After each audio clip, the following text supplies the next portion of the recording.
Less than 1% of the 16 million Americans who served in World War II are still alive today. And I sat down with one recently who just turned 103.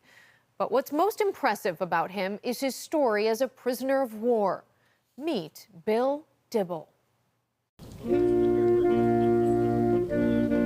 A picture is worth 1,000 words.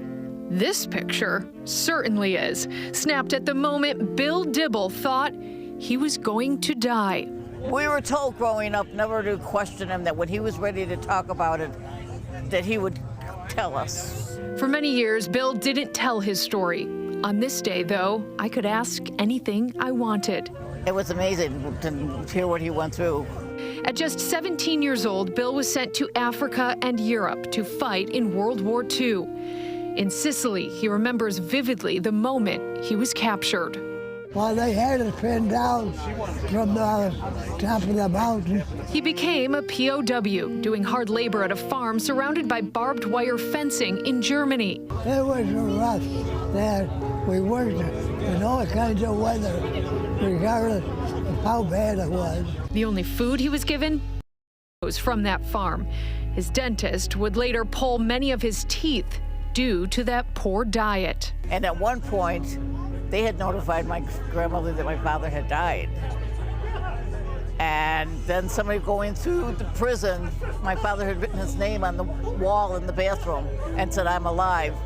A gentleman that happened to be from Jamestown found the writing on the wall and got word through to the headlines to get word home to my grandmother that he was alive.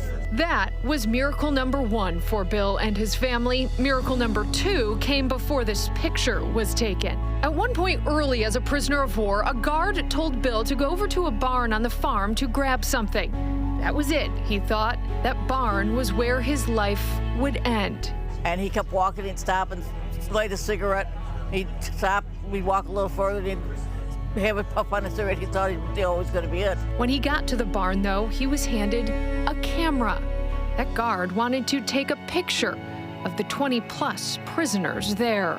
Everybody figured when he was telling the story that it was a lie, until he pulled out the picture and actually showed the picture. The guard gave him the picture, told him to make copies one day, get it to the other men.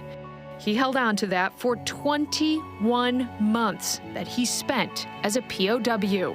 But what came at the end was something none of them expected.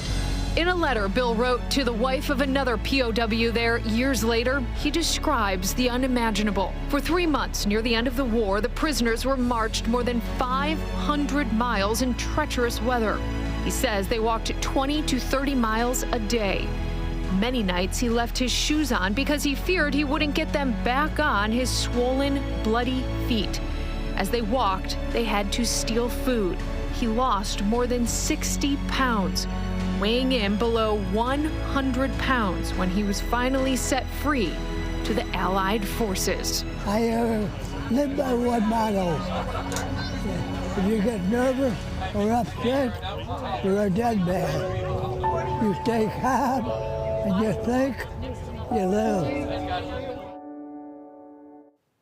So inspiring to meet him. Bill's daughter told me when he got home, after everything he had been through, the U.S. military wanted to send him back to Japan to continue fighting. As history will tell us, though, instead, the U.S. dropped atomic bombs on Hiroshima and Nagasaki. On this Monday, News 4 is honoring the legacy of those who served through our Veterans Voices special. We hope you can tune in to see and hear the incredible stories of fearless Western New Yorkers like Bill, from past to present. Veterans Voices airs from 4:30 to 5 on Channel 4, and then again from 7:30 to 8 right here on the CW 23. That's Monday, Veterans Day.